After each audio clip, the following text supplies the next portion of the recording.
ওই আজকে আমি ফিরছিলাম কালীঘাট থেকে, মন্দিরে গেছিলাম ফ্যামিলিকে নিয়ে।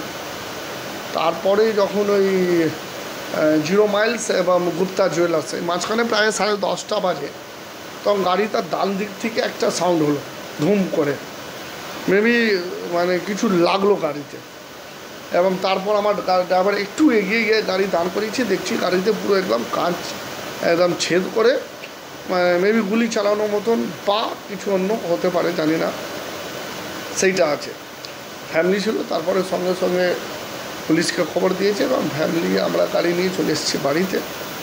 আমার লাগছে কিছু মেবি হামলা টিভিতে মেবি দেখা গেছে যে আননোন পার্সন কিছু দাঁড়িয়েছিল 2-3 জন।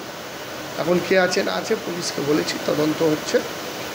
এবং যারাই থাকুক পুলিশকে বলেছি অ্যাকশান নিতে। কেন আমার 3 বছরের মেয়ে ছিল, ওয়াইফ ছিল, আমার ছোটো ভাইয়ের ওয়াইফ ছিল, ফুল ফ্যামিলি আমরা ছিলাম।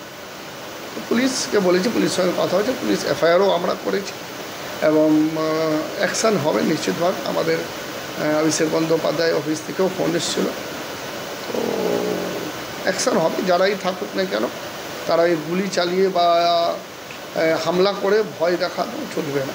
আমরা অভিষেক ব্যানার্জি সৈনিক, রাস্তায় আছি, ঘাটে রাস্তায় থাকবো, লড়াইয়ে থাকবো, আন্দোলনে থাকবো।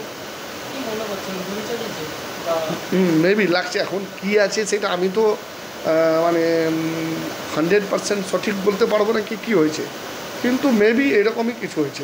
গুলি চালিয়েছে, গুলি চালিয়ে ক্রস পালিয়ে গেছে, এরকম হয়েছে।